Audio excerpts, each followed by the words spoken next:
Welcome, heathens and witches, to the Horn and Cauldron podcast. Yeah, I'm John Norgrove. This is Julie Norgrove, and we're here to talk to you about witchy stuff. Every time this is gonna be different. Just deal with the fact that I haven't figured this one out yet, and it's been 5 trillion episodes. It's never gonna happen. Be okay with it. So, before we get started on today's witchery, as it were, don't forget to like this video, comment below, share, and subscribe if you are on YouTube. If you're listening to us on your podcast network of choice, give us a subscribe so you catch all of these. They come out every other week. If you want to support more witchy content like this and fun stuff, hit us up on Patreon, where you can get access to the Book of Shadows pages and like stuff on backgrounds and stuff like that. And it helps us do more and better. Yeah, it does the thing. And yeah, I guess let's just get right into it. Today is Witch and Kitchery. Kitchen Witchery. I know, that's what I said. No, it's not. Yeah. Witch and Kitchery. No, you just gotta flip words in your head actively all the time. You know, like you have a problem reading. So before we get started with this episode, I have the disclaimer to say that a lot of these herbs, plants, and foods have herbal properties associated with them. We're not talking about any herbal or medicinal type properties here, even though that is something I generally consider my own personal practice. That is something that if you want to incorporate that, you go ahead and do it, but please do your research first, don't eat stuff that shouldn't be eaten. Yeah. There are a lot of herbs that are used for magical purposes that should just not be ingested. Yeah. So definitely check before putting some stuff in your mouth. Also, like maybe you're allergic, that's something to keep in mind too. So that is the official disclaimer for this episode. We're not food scientists. We are not doctors. We are certainly not doctors. Not even a little bit. I mean, I'm a doctor, but it's only because I play one on TV. So yeah, this is more about like how to imbue the energies of witchery into your kitchen, as the title implies. So yeah, and again, just like the fire lecture that you hear every time we talk about bloody using fire with stuff, like if you're not comfortable doing some fancy knife skill thing in the kitchen, don't do it. Get comfortable. Like, you know, if you don't know what you're eating, don't eat it. Do science. Research that shit. Yeah. Yeah. So, yeah, just be safe, guys. We don't need dead people. That's not what we're going for. We want healthy people listening to our podcast. Alive people. Right. Alive people. Actually, I'm not gonna subjugate the dead who listen. If you're dead, you know what? I kind of don't want to subjugate. Yeah. I kind of don't want to ignore the. Fucking definitely not the word. By the way. Yeah, I said that and I was like, that's not. Yeah, I wanted to say obfuscate, but I'm just like, that's even worse. I don't want to diss the non-humans that are listening or to this non-livings. If you are life impaired, what's up? What's up? Yeah. If you're not a human. Or if you're not alive, human adjacent, you can still listen to this podcast and enjoy it. Hello to all of your sweet little fur and scale and feather babies out there. I think that mostly encompasses. It's all the ones that we have. All the animals. Birds and dogs and turtles fish and tortoise. He's a tortoise. Tortoise is just a ground turtle. I'll give you that. Yeah. So it's just a ground type turtle. It doesn't fucking matter. Turtles are just water type tortoises. Welcome to English being a stupid fucking language. Yeah. So food is an integral part, not just of obviously being a human, sustaining life, but because of that, it is also an integral part of magical practices, and it goes further back than we have recorded history. And there's a lot that kind of goes into that. Normally, I like to do a bit about the history of that sort of thing, but I have a day job, and I, at this point in time, don't have the ability to do that level of research just with the time associated back. As far as for what we've seen through other podcast research, the furthest back that I can tell that there is evidence of magic being used with food or food related items is 60,000 years ago. Yeah, when people started eating food and also had the power of words. Yeah, so 60,000 years ago, made food important. important. people in the cradle of life in Africa who were using eggs as a form of magic. And we talked a little bit more about that in our Ostara episode, but it's pretty cool. So wing an egg we at a person, have talked magic. about kitchen witchery in various forms in almost every single podcast that we've done. However, we talk more in depth about them in several other episodes. So in our Yule 101 episode, we talk about wassailing and how that sort of evolved from a magical custom into something that people did and sort of the magical traditions associated with it. When we did Spellcrafting 101, we talked generally about kitchen witchery as a type of spell crafting that you can do. In Imbolc 101, we talked about blessing seeds to ensure a fruitful harvest, which is definitely about food. In Ostara 101, we talked about eggs, and we even included a spell for protection eggs, as well as a magical recipe for egg drop divination soup, which is super tasty. In Beltane 101, we talked in general about feasting, and we talked a little bit about blind dinners, which was a custom that people would do at Beltane and also at Samhain. In Midsummer 101, we talked about feasts again, and also gathering herbs. I'm always going to talk about feasts. We're always gonna we're feast people. I definitely do a lot of kitchen witchery. And in Lunasa 101, we talked about feasts and weaving wheat and corn dollies, as well as we included sort of a spell for a Lunasa picnic. And Lunasa is the first of 3 harvest festivals. So it's really, it really has a lot of roots associated with food. And then upcoming is Harvest Festival number 2. So not the next episode, but the episode after that. Upcoming is Mabon, which is another harvest festival. I'm sure we're going to talk about food then too. And then also, I've talked about my recipe for protection tacos a few times because it's a very simple one. We eat a lot of tacos, and it can be done with pretty much standard ingredients that you would have for tacos.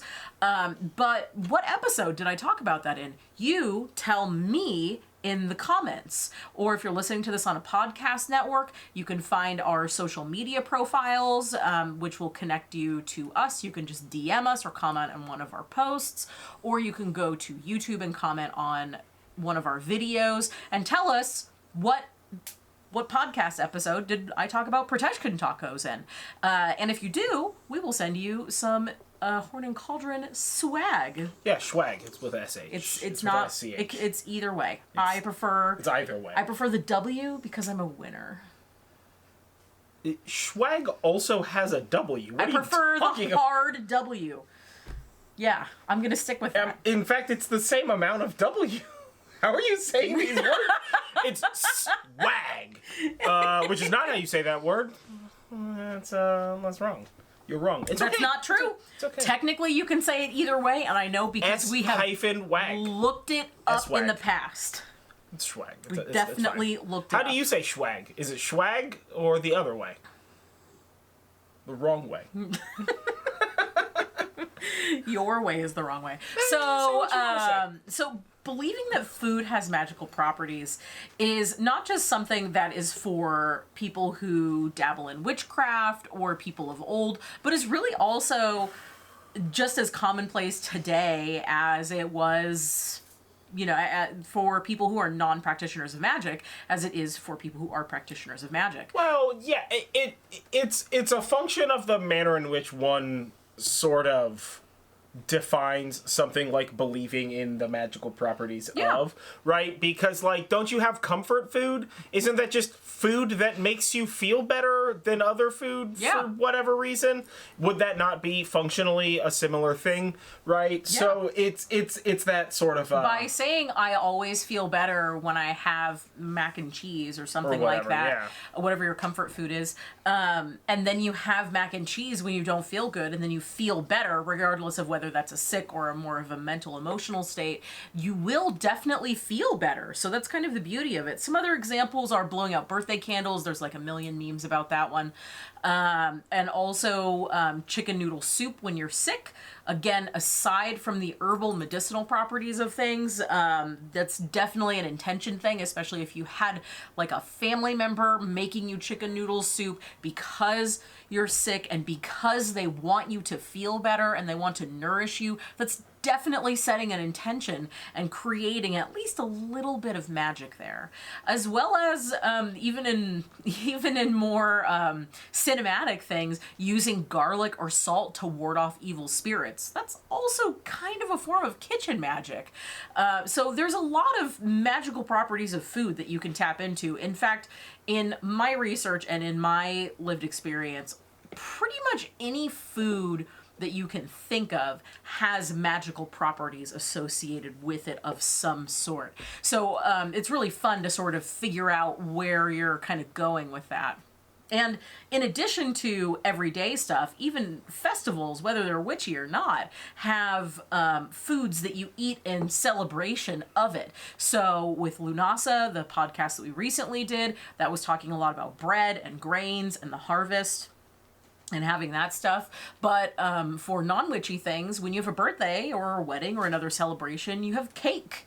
And when you go to the fair, you have corn dogs and funnel cakes and a bunch of other fried foods. So in a way, those are almost magical foods because they transport you to that place, to that time, to that celebration, and to that feeling.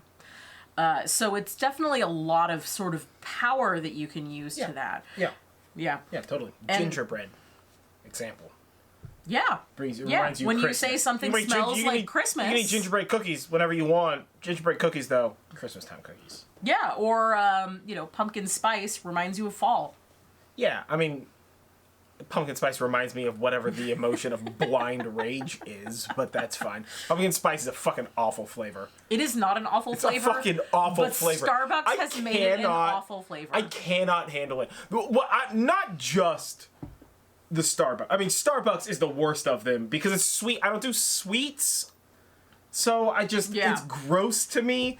But also, I don't really like squash. Yeah, see, so for you, that's the it's just there's like thing. nothing particularly good about it. So, for me. It's delicious, and you're wrong. So that's fine. Kitchen witchery. This is a question that I actually have gotten a few times. Is it specific to a particular race or ethnicity or belief? Faith, yeah. And that answer is no. Kitchen witchery is not specific to any one practice and can be used to supplement your practice, even if you consider yourself, say, a hedge witch or something like that. You can always do kitchen witchery stuff. There's no need to necessarily define yourself by the path you take. For obvious reasons, there are, logical, historical connections and such to this type of kitchen witchery or this specific food item, right? Like 14th century English witches weren't making tacos. No, right? They were not. Or they were. Fucking correct me. Damn, I won't learn about that history. But what I'm saying is that just because the form is different doesn't necessarily mean that the function isn't the same. Yeah. Right? And those are the two differences. Is there classification with regard to form? Of course there is.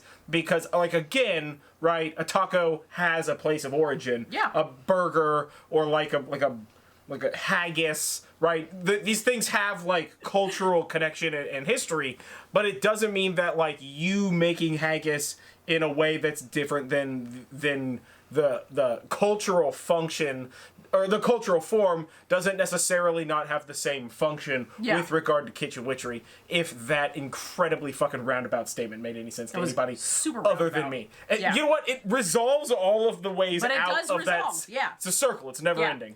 And you don't necessarily even have to be a good cook to practice kitchen witchery. Oh, no. So that's not something you necessarily need to worry about. I'm a good cook, but... Are you, though? No, I'm just kidding. Am I? What are you talking about? Yes. You also don't need special equipment to do any sort of kitchen witchery. Yeah. You can do this with exactly the things that you have in your kitchen already. Yeah. And is a pretty accessible way to do magical things, even if you are closeted or sort of closeted. So there's not a whole lot that you really need to worry there. It's very accessible. And kitchen witchery doesn't have to be about cooking either. So you can use kitchen ingredients also in non-food, non-eating spells. You can use herbs and spices and other things from the kitchen in jar spells and sachets. You can use them to make poppets, you know, like little dolls. You can, if they're made of cloth, fill them with rice or barley or something. You can also make poppets out of kitchen biodegradable type materials, you know, like corn husk dolls and whatnot. Yeah. And you use salt for protection and cleansing in a variety of ways. Same thing for sage. You can use your herbs in a bath or incense or potpourri. And then there's also smoke cleansing wands. Looking at you again, sage, as well as a variety of other herbs. So just because it has to do with food doesn't mean it has to be done in a recipe. There's a lot of very easy and very accessible ways to do kitchen magic. Yeah. If you're going to burn herbs, do it fire safely and make sure that that herb that you're burning is something where within the smoke isn't poisonous. Yeah. Again, a reminder, don't do stuff that's poisonous, please, guys. Yeah, don't do poisonous stuff. Yeah, don't do poisonous stuff. I shouldn't have to say that. We're all adults here, but don't do poisonous stuff. Yeah. Yeah. So, before we talk about other things, I want to go over some sort of spirits and deities. So, we've talked a lot about different deities, and we explored this a little bit in our Olympian family tree episode. But there are hearth deities and spirits that you can invoke to assist you in your kitchen witchery or to help protect your kitchen. Now, back in the olden times, and even in some places today, whether they're olden or not, the kitchen and the hearth fire is the center of the home. I mean, it's sort of a joke, like at every party, people end up in the kitchen, right? You know, is that really a joke, or is that just sort of human nature? So the hearth fire was a very integral part of everyday life, and as such, it was important to appease hearth deities or spirits in whatever way you had them, and they would not only assist you with the food side of things in your household, but also give you general protection and health for your entire family, as well as your home and pets, and often livestock as well. So it was sort of an all-inclusive thing. So while there are some hearth deities and spirits that are fairly specific to hearthing, which would be kitchening, that doesn't necessarily mean that you can't use a different deity or spirit that you're currently working with, because they sort of all have food type correspondences, and if you're already working with them, there's really no problem there. Yeah. Yeah. So specifically, some hearth deities would be Bess and Brigid and Frigg and Hestia and Zhuangxin and Vesta. Yeah. Yeah, I said that right. I practiced. Yeah, you practiced? I practiced. Yeah, all right. I was going to say, like, oh, that was pretty good. All right, wow. I was practicing. I practice. I normally practice the names before I pronounce them, but the difference in time between when I practice and when we record the episode are sometimes, like, far apart, and my brain just sort of is like, I don't need this piece of information anymore. All right. Yeah. So those would be hearth deities. In particular, Hestia is a very popular one because of the Olympians being so popular in general. But these ones are all sort of specifically associated with the hearth. There are other spirits that you can petition to as well, or spirits that have particular affinities for kitchens and hearth and that sort of thing. And it sort of depends on what culture you're looking for. There's a ton of them out there, so you can definitely do your research there for like household deities. Any of those really would probably work for a hearth spirit. But in particular, a couple that I thought were really fun is the Smirgato, which translates to the butter cat. And this one comes from Scandinavia. The butter cat watches over bread and milk and cheese and butter. Now, this is portrayed as a spirit, but many homes also had a cat. So you could also conclude that the entity that's watching over your kitchen is actually your cat, or you can conclude that it is a spirit that sometimes possesses your cat, or it's just sort of a spirit. However you want to take that is totally up to you. So The Spirigato will also steal household goods, like butter, from your neighbors if you need them, or if the butter cat feels like it. We all are familiar with the attitudes of cats. Yeah, so that makes sense. I get it. And I first heard about the butter cat on the Myths and Legends podcast. We are not affiliated with them, but I love their podcast. I love the podcast, and they're fantastic. So, as they say there, if something goes missing in your house, blame it on the butter cat.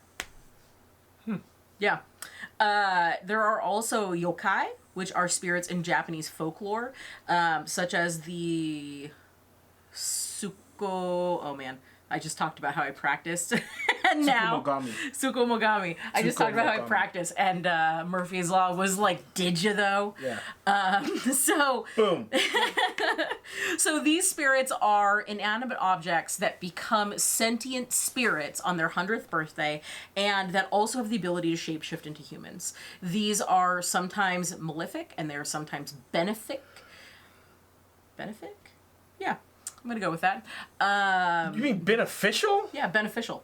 Well, I said malefic, so that's like bad, and then I was like, "What's the opposite?" I don't think malefic is the thing. Malefic? Yeah, that's a word. I'm not saying it's not a word. I'm just saying I don't think that's the thing that you're trying to say. Yeah, it is. They can be these yokai can be good, or they can be bad, or they can be indifferent, and they can be pretty much anything. There are quite a bit of folk tales that talk about these types of spirits where it's like kitchen utensils, like a serving spoon or a bowl or a cooking pot or something like that, a rice container. It's pretty fun stuff if you look at like older Japanese folklore, as well as in more European side of things, the Fae. So there are several types of fae folk that will come out at night and help with your kitchen and household chores, and also have the penchant for being either nice or mean or somewhere in between. Oh, that one rhymed. Depending on your relationship with them, as well as their relationship just in general with the world. And you typically would thank these creatures by leaving out a small bowl of milk or cream or whatever it is that they're thought to protect. This is sort of one of those like choose your own adventure like paths. tiny Santa Clauses, yeah. Yeah. And honestly, milk, they're the brownies, which are a particular type of fae folk, are probably an inspiration for Keebler elves going along this side of things. They would help you to bake breads and cookies and whatnot at night. Yeah, definitely. That's definitely the Keebler elves. Yeah, it's definitely the Keebler elves. So the next time you think about that, they're just like little animated fae folk that got on the marketing train, basically. Yeah, good for them, man.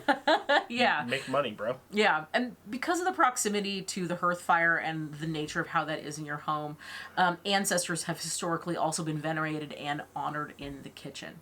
So that's also a very common one there. So there you will see, especially going back in time to the Middle Ages, that there's a lot of altars and iconography of deities that is found in hearths and in kitchens. So it was really important. Or that you're bringing food to them or anything like that. There's a bunch of cultures where like you honor the dead by giving them like a serving of food. Yeah. Or like how some foods have very specific meanings in some cultures, especially around death. And like veneration of the dead, like rice and things like that. Mm-hmm. So yeah, totally. Ancestors all connected to that. So I mean, one could argue that they're pretty much connected to everything, but that's neither here nor there. Yeah. And a related custom that was popular in old Europe that still is very popular in certain traditions nowadays, like my Polish grandmother had one in her kitchen, is kitchen witches. So that's having a small poppet or doll in your kitchen to protect and give luck.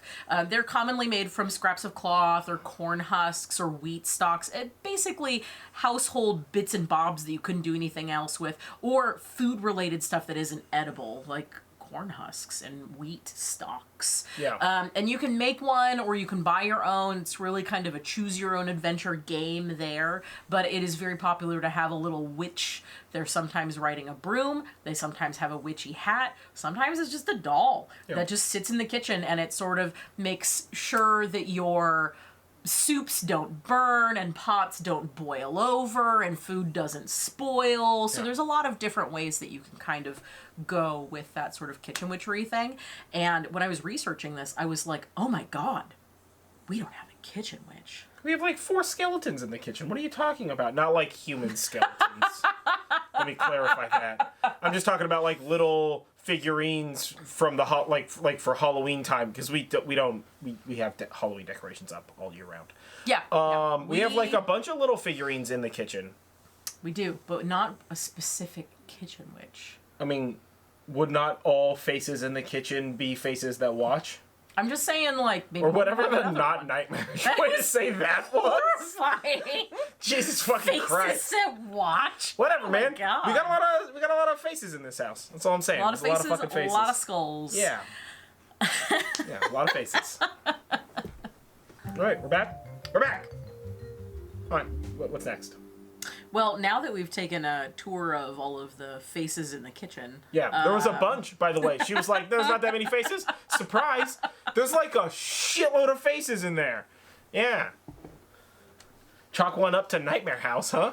Boop. Yeah, Nightmare yeah. House. So, both I'm sorry and you're welcome for the next time you go into a kitchen or another room in the house. And you just start noticing all the taking faces. inventory of all the faces. So many faces. Yeah. That's horrifying. So we're going to move on. Smooth, mouthless faces. The Stop eyes it. don't blink, but the mouth can't scream. You know, that kind of thing? You know, fucked up shit. What's next?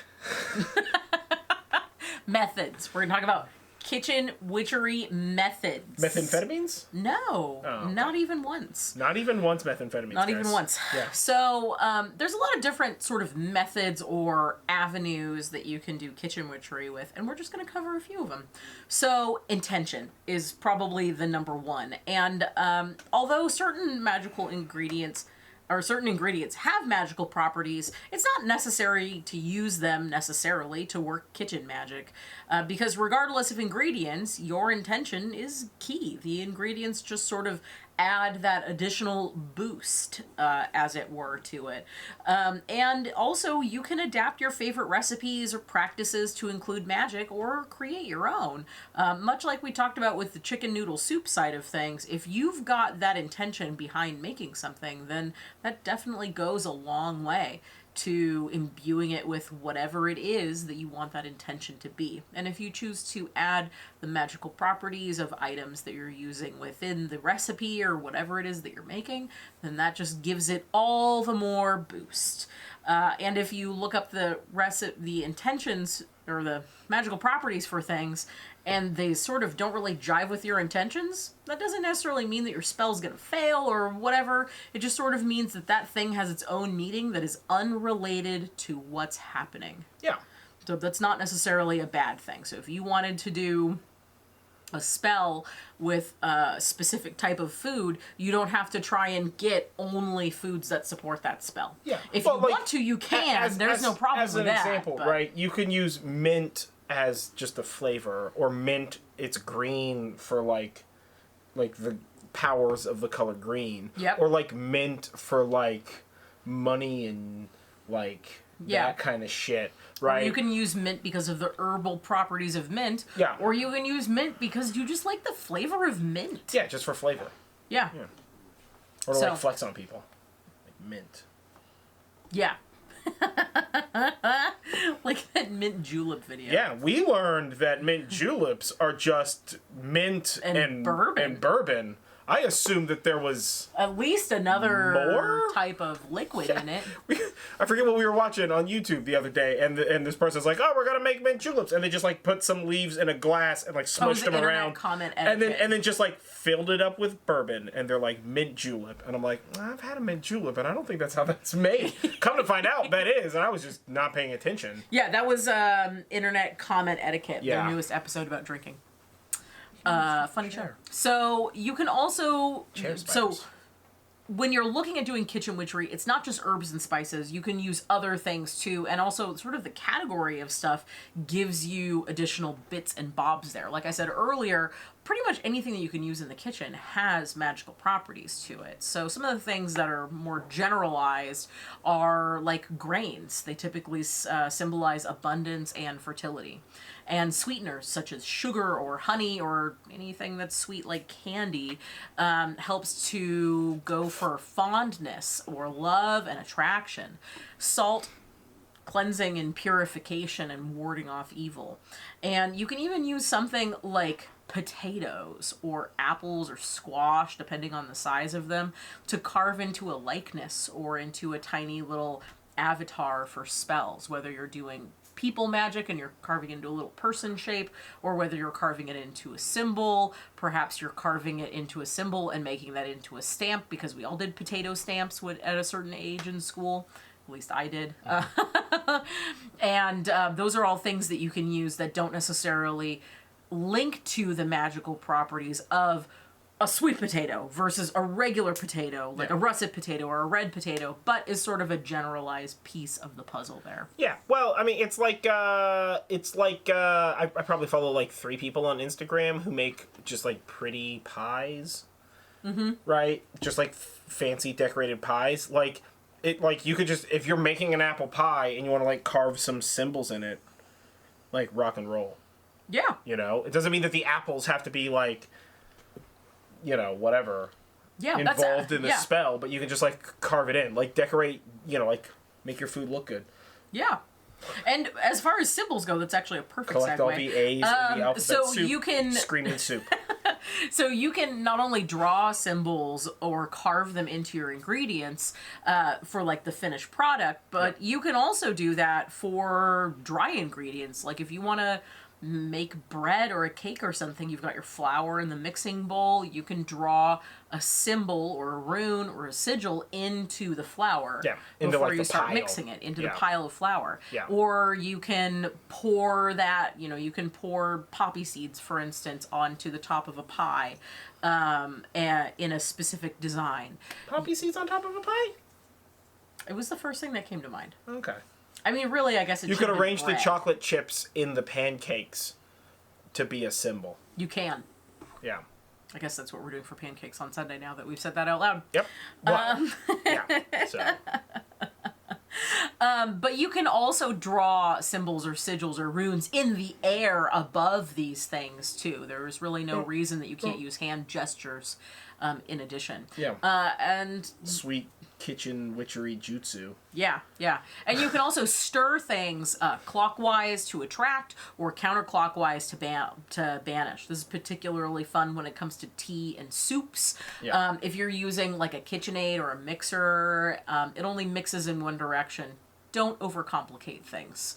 That doesn't don't make mean shit that you're overly stuck complicated, with that particular side of things. So use it to your advantage, not to your detriment. Yeah. It's probably best to not overthink things. Yeah. And I say that as someone who overthinks literally everything. Like literally all the time. It's fucking bananas, all man. the time. Yeah. So do your best to just kind of not overthink that stuff when you're doing it. And like, you know, just sort of do what feels right. Yeah, totally. As an example, okay, so like Grandma's recipe for peanut butter fudge describes there's a lot of drama in my family. There is a Grandma's lot of recipe drama for about peanut this butter fudge. recipe. Listen, there is the right kind of peanut butter fudge and there is not the right kind of peanut butter fudge, and it's fucking important. It's not the point of what I'm talking about right now, though. So, Grandma's recipe for peanut butter fudge specifically indicates that you can draw the letter B in it to talk about its doneness. Yeah. Right? And that's always been one of those things where, like, you know, I always think about, like, like when you're stirring things of that sort of viscosity, right? Like, you can, like, draw letters in it and such like that. I mean, if you're dipping corn dogs in cornmeal batter, there's, like, that moment of being able to draw a letter or two in the batter as it's, like, running off the hot dog. I've made a lot of corn dogs, obviously. Fat guy. But, Well, you worked in a hot dog on a stick. That's true, but also fat guy. I've made like a lot of corn dogs. You would do like a similar thing with batter. Yeah, as with any batter. With making caramel. Yeah. Or mysost, brown cheese. Yeah, or if you're one of them fancy pancake makers who makes them face pancakes. Yeah. Yeah. I always wonder if those taste bad.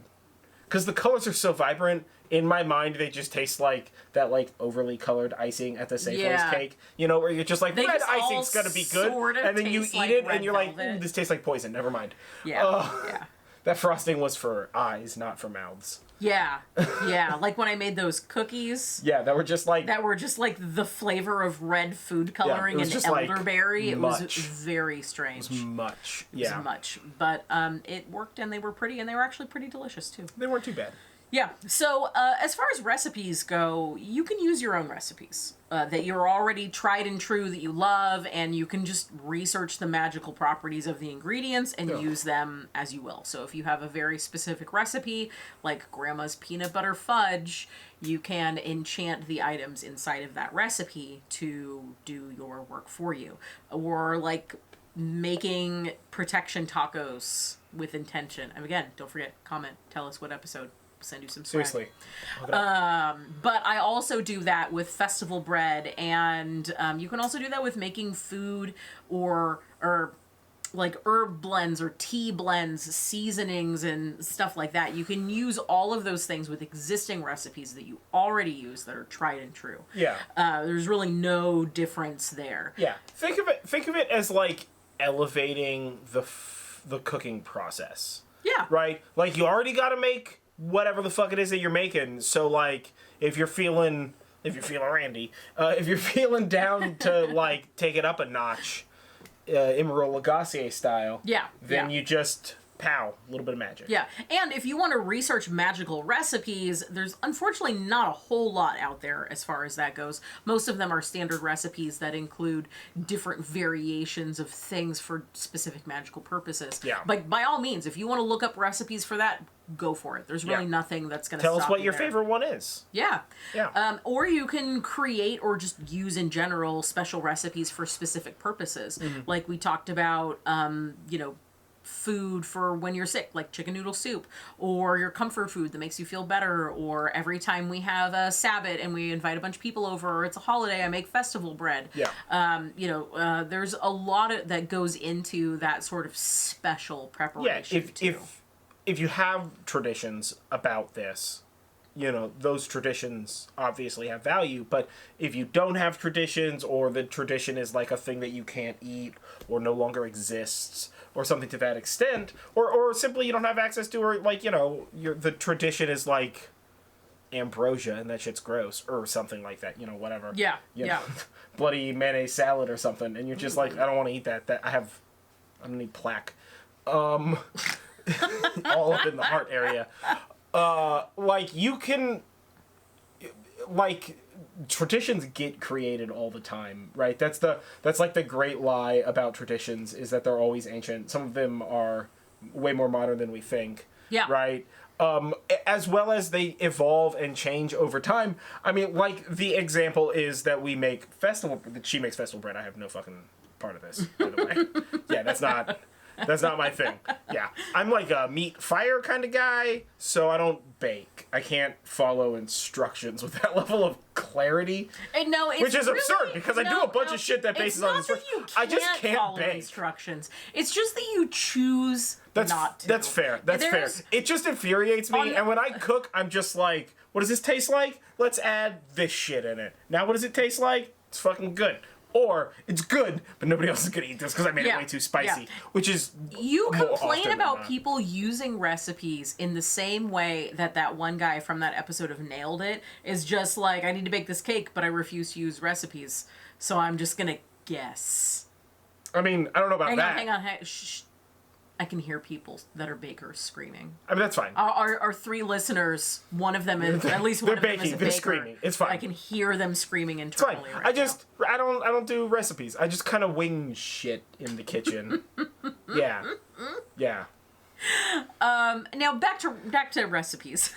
You can also take an existing recipe that you have and add specific ingredients with desired magical properties into Magic it. it up. This is a really great example to look at, like pancakes with poppy seeds. See, there it is again. Poppy seeds can be used for abundance. I think you said pies with poppy seeds the first time, but that's fine. Which is way weirder. Still, Now I mean, is there a poppy pie. seed pie? Tell me about it. I think it would be good on a meat pie, maybe. Yeah, like an egg pie, maybe. I don't know. We'll see. Yeah. I'm gonna make a specific effort to do something Custard. like that. You have to do like a custard and poppy seed. So pancakes with poppy seeds could be used for abundance because poppy seeds are used for abundance. Yeah. You can use like lemon or orange zest for creativity and so it sounds like lemon solar magic and cookies. So it sounds like lemon poppy seed pancakes, which are delicious and we have done before. Is abundant creativity. Yeah, that makes sense. Yeah. Yeah. So also, I love lemon poppy seed flavored shit, so we've 100% done that. Yeah, we've definitely done that. So that's definitely a thing that you can do is take something basic that you already make and then add just a little zhuzh to it. A little zhuzh. A little zhuzh. Yeah. Yeah. Now, the last sort of thing that we have here is serving. And this is often the most ignored part of kitchen witchery, is sort of the and miscellaneous things. So you can serve on special plates for an extra boost. You know, you hear stories about like, oh, you know, we would get out the good china or whatever. Like, it's a very old-timey thing for me. We eat on our good china specifically because why not? Yeah, seriously. Well, I don't need 2 sets of plates. Yeah, I mean, it's just more shit to break. I don't need Like, that. full disclosure, we bought it from the thrift store, this full set, for like $40. Yeah. So, you know, we didn't spend a whole bunch of money on Beautiful it, but Japanese. it's beautiful. Blue and white. Blue and white china. Yeah. That we got on a streaming deal from the 70s. So you can have It's awesome. special serving plates that you use for that, like a cake stand even, or a special plate that you always put your holiday foods, like that kind of thing. You can enchant it for that extra boost. You can also enchant cooking utensils. I've seen videos of people wood burning symbols into the back of kitchen I was just going to say, they totally do like wood burn stuff. Yeah. As a general recommendation, one, if you don't know what that utensil's made out of, do not apply heat directly to it, because you can break the coating on some things, as well as like some woods that we often use in watery situations. Technically, their oils are like a little toxic. Yeah. So like burning them, the fumes is not good for you. So you know, I would generally recommend that you carve or wood burn the handly part and not the spoony heady part. But you know, whatever. Just however you want to do that. Yeah, do research, or like make the utensil 100% out of wood yourself, and then like carve it and paint it and do whatever. Yeah. And then like seal it food grade. Just make sure whatever you're doing is food safe. Or you can take standard mundane utensils. Food safety. Yeah. Yeah. Well, that's what I'm saying. Like, if you burn into a standard utensil, those are generally coated so they last longer. But you can also so do it with non-wood things, not the wood burning part, right? But you can also enchant plasma torch runes into your fucking hamburger flipper. Because now that I'm saying that, I need buy a plasma torch. No, we're not. We're not going to do that. Yeah. Cut the car in half. No, we're definitely not going to do that. No, but you can take other mundane cooking utensils and enchant them. So, like, if you have a whisk that's usually made of metal, you know, you're not going to wood burn anything into that. It's probably not a good idea to paint something on there. Yeah. So you can just sort of draw symbols over or charge it like you would a crystal or anything else. Yeah, totally. Put it on your altar, charge it up. Yeah, there's really no limit to that. If you want to enchant your salt shaker or your salt cellar, go ahead. Your hot water machine that you get your tea out of or your kettle, go ahead. Yeah. The sky's the limit there. There's so many things that you can do with it. I'm just like full of ideas, and I'm like, Julie, you can't enchant everything in the kitchen tonight. I mean, trust. You can. You sleep when you're dead. That's true. Yeah. Now you can also symbols on the bless fridge, or all charge. the food that passes in and out magically charged. I've already thought about all of this. This is. You can also bless or charge food that has been made in mundane ways with intention before consuming it. Just like, you know, people would pray before dinner? Eating. Yeah. You're essentially blessing that food. And you can do that for anything that you eat as well. So there's really no limit there either. Or you can bless the main store of food. Like, we keep our rice in a large dog food container. It's probably best you don't ask, but it's the best way to keep that stuff. Yeah. I mean, those containers aren't just for dog food. We just bought it at the feed store. Yeah. Those containers are just for dry food. They're just dry food containers. We could bless our rice container to always keep our rice fresh and for abundance. Yeah, like cleaning them out. Remember, guys, a lot of the things that we're talking about already have traditions. Yeah. Spring cleaning, like your cabinets and like the act of like ritualistically cleansing food storage containers is like very commonly a thing. Yeah, and you can also adopt other magical cleaning practices in your kitchen, whether that's using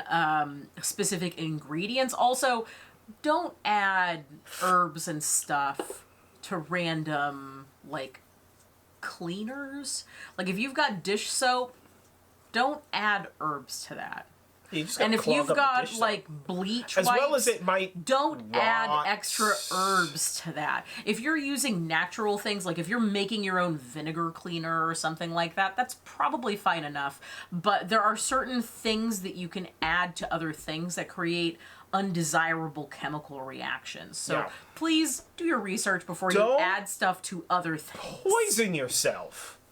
Yeah, don't poison yourself. We really want to. We want to keep you around. Or the air that you breathe. Yeah.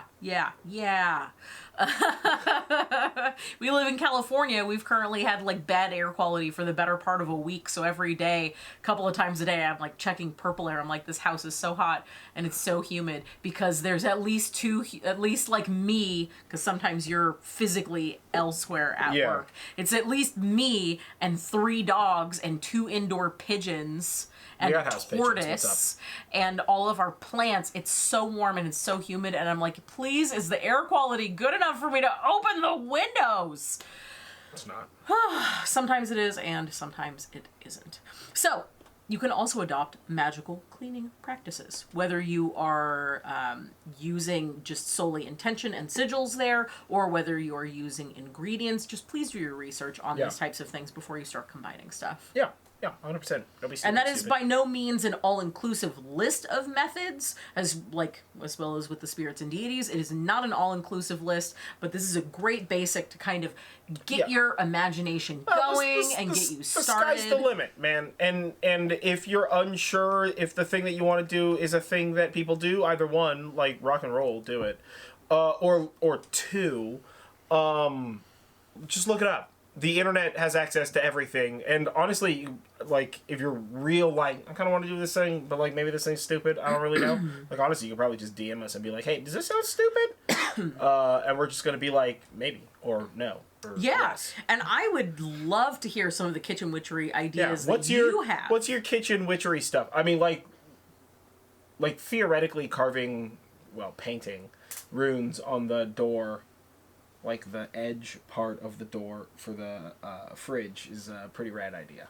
Oh, that's a cool idea. I fucking hate that refrigerators are boring looking. Like, why in the 50s did we get, like, dope blue and red and green fridges and shit, and nowadays it's like, oh, what, do you want your fridge to look like you live in an apartment, or in some sort of weird, shitty sci-fi future? That's what you get. You got metal and white.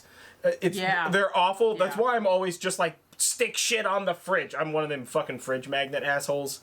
I fucking love fridge magnets. We don't even really have that many fridge magnets. No, we don't. Well, also our fridge isn't great at magneting things too. No, it's not. I don't know why, but that fridge is only like vaguely magnetic. But like I love stickers. I put stickers on fucking everything.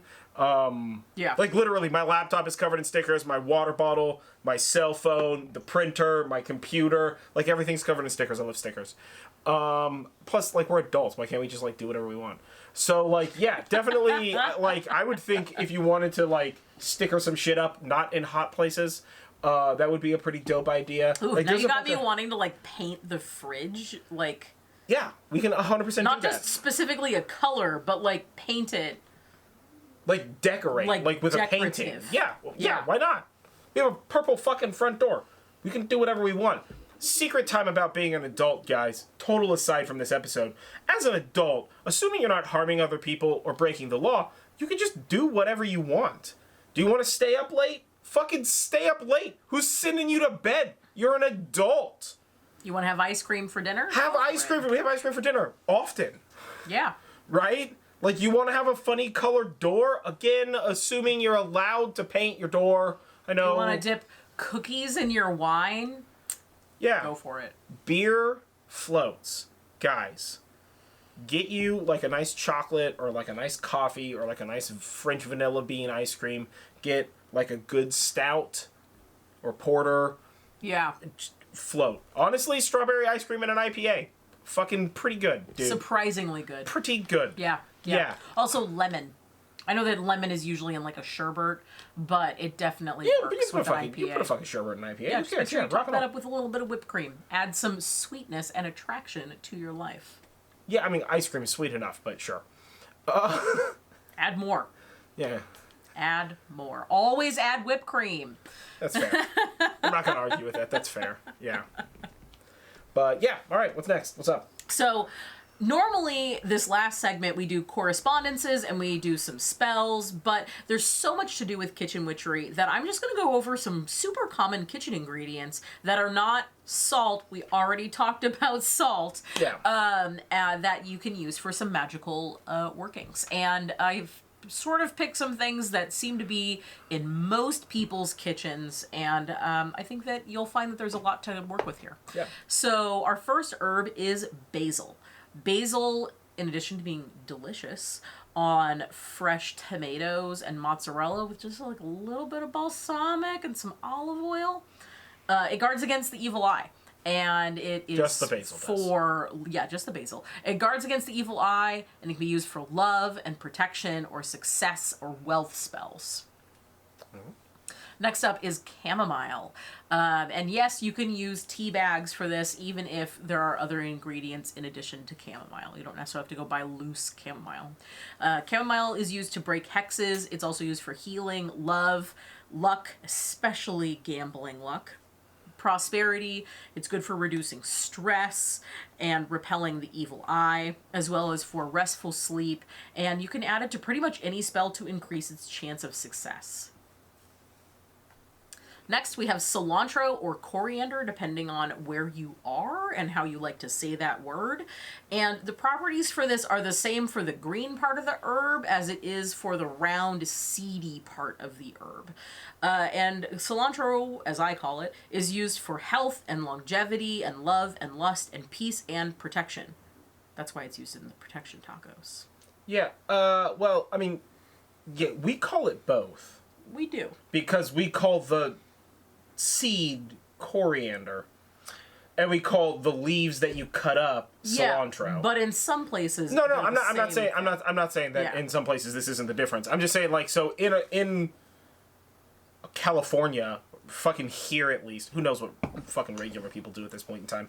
They're weird. But, like, cilantro is the leafy herby part, and when you go to the grocery store to buy the fucking seed herb that you put in stuff, that's not labeled cilantro, that's labeled coriander. Yeah, I know. Like, pretty often. Which is always, like, mind-blowing when you're just like, oh, that's from the cilantro plant, and people are just like, what?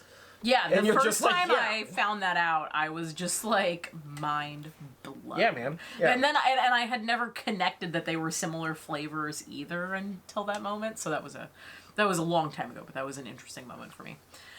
So speaking of pumpkin spice, cinnamon is used for abundance. It can help to enhance your spell power in specific spells.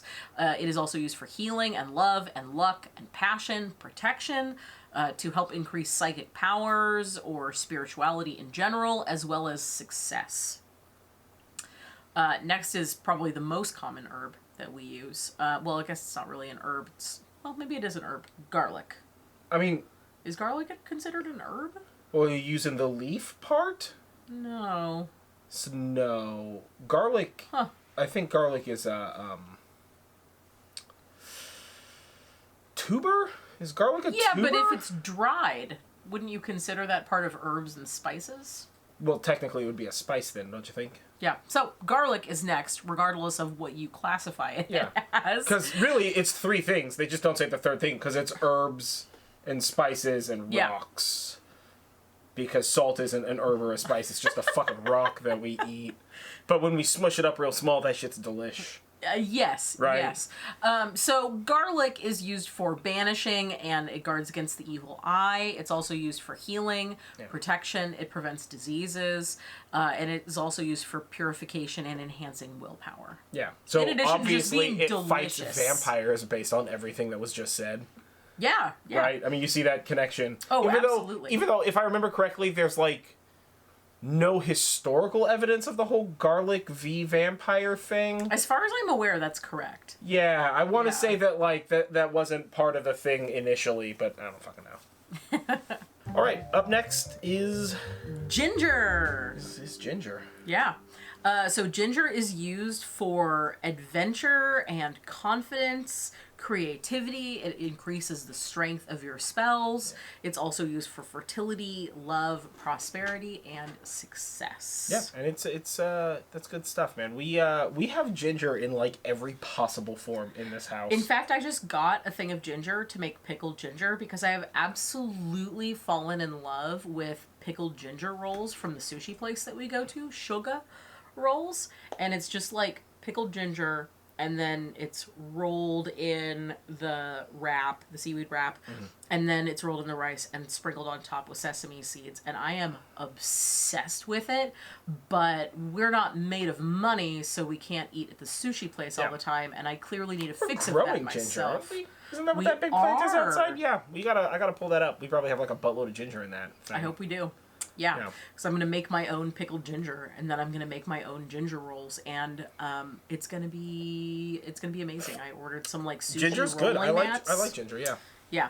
Also, the pink in the pickled ginger stuff is because like traditionally this is what you're supposed to do, is make it out of young ginger, which has sort of like a pink tint to it, and that lends to the pink of the pickled ginger. Most of the time now, it's just like a dye that's put in there, or it's not dyed at all, and it's more mature ginger. So I'm assuming it's a slightly different taste, but I've never actually made pickled ginger before, so I'm pretty excited about that. That's a later this week project. Yeah, I get it, man. I get it. Yeah. So mint is next, and we've already talked a little bit about mint, but mint is used to attract good spirits. It's also used for communication and healing, prosperity, of course, protection, purification, and vitality. And this one's sort of an all-encompassing one, like peppers. So mostly spicy peppers, but really any kind of peppers are used for banishing and cleansing and protection, and also speeding up the results of a spell. And just a little bit of an aside about that speeding up the results That word of the is spell. expediting. Well, speeding up the results of a spell should be done with judicious caution. And I say that because when you do a spell, you essentially have sort of like a time frame that this spell is going to work in. Some spells are slower working than others, whether that's by design or whether that's just sort of by the way that happens in the universe. But speeding up a spell can also burn you out. So if you were to do like a creativity spell, for instance, or you know, a prosperity spell, you are going to get a different effect by having spicy peppers in there than you would by having not spicy peppers. And that can sometimes burn out. So if you're putting peppers into a prosperity spell, it's going to make it faster that you're going to get that prosperity. Or it's going to amplify and speed up the creativity. All of a sudden you're going to be like, I need to do painting right now. Paint, and you have to do it, and you have to get it done, and the universe has to give you that prosperity, but that may not necessarily yield the result that you want. So if you do a prosperity spell and you add peppers to it and you play the lotto once a week, maybe instead of winning a larger jackpot here, you're winning a $2 scratcher.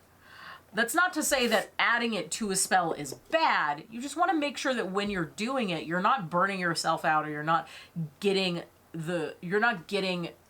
like mediocre results from the spell that you want. So hot peppers. You can also use hot sauce. You can use powder. You can put a whole pepper in there. However you want to handle that, whatever level of heat you want.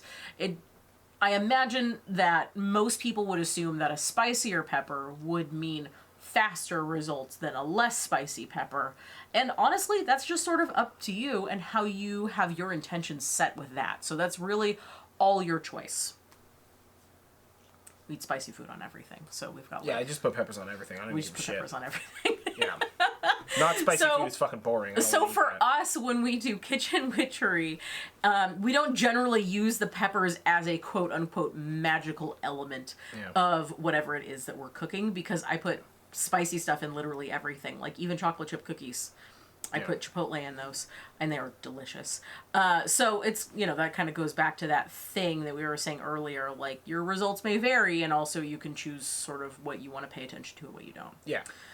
So moving on from that is rosemary. Now there's a lot of memes out there and a lot of posts that say you can use rosemary in place of any spell. I'm not necessarily going to weigh in on that here, but there are some specific magical things associated with rosemary. Properties. Properties, that is. And that would be ancestor veneration. Rosemary is used for clarity and healing, love, lust, memory assistance, basically, either increasing memory or helping to give positive memories to a situation. It also helps to present nightmares, and it's for vitality. And if you want to use rosemary as a catch-all for everything, you can. Prevent nightmares? Oh my gosh, what did I say? Present? Oh. Which is a fucking very different thing? Yeah. Yes. Oh, hey, put some rosemary in this shit. Welcome to your fucking nightmare. No, prevent nightmares. I was just like, no. I had to double check that. That's fucking present nightmares. It prevents nightmares. There you go. Oh, man. There you fucking go. Ooh, boy, it is late and it has been hot today. My brain is, like, not Guess it's late, man. It's not that fucking late. It's late for me. So if you want to use rosemary as a catch-all for pretty much anything, go ahead. But you know what? If you want to use curry as a catch-all for everything, also, yeah, I go feel ahead. like if you want to do a catch-all for something, then you're going to do a catch-all for something sort of regardless of what anybody tells you.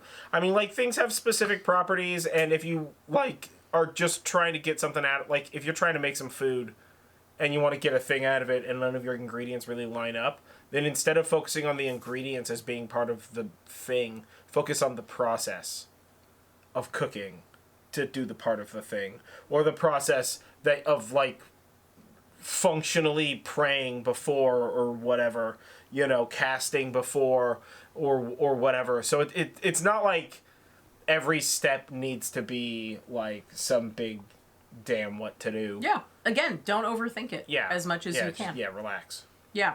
And then the last herb that we're going to talk about is sage.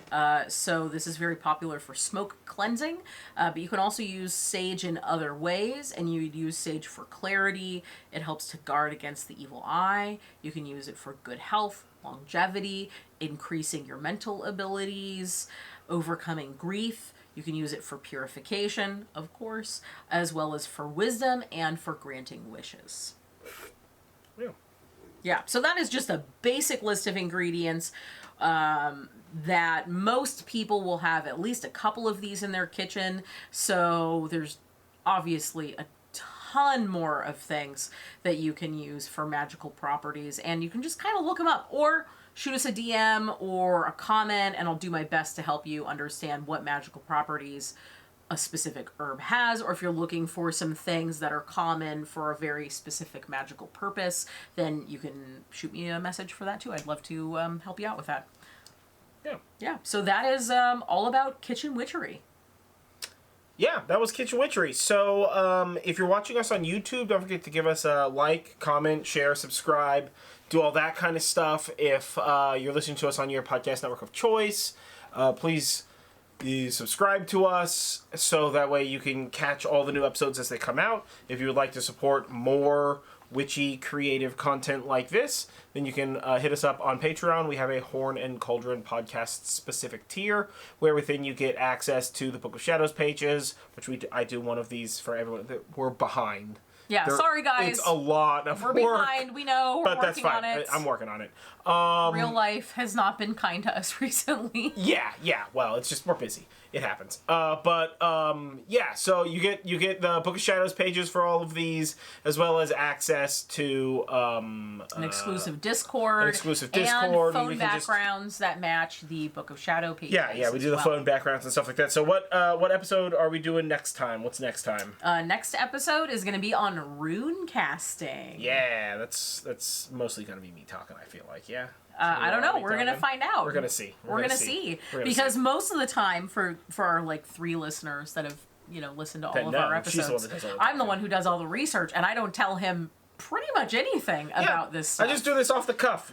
Super knowledgeable. Yeah. Watched a lot of TV. And it's not that he doesn't documentaries care. It's just I find it fun to surprise him with nuggets of knowledge. Yeah. I mean, I know a bunch of things. So Yeah. and it's best if I'm just going off the cuff. I'm an off the cuff kind of guy. I'm one of those people.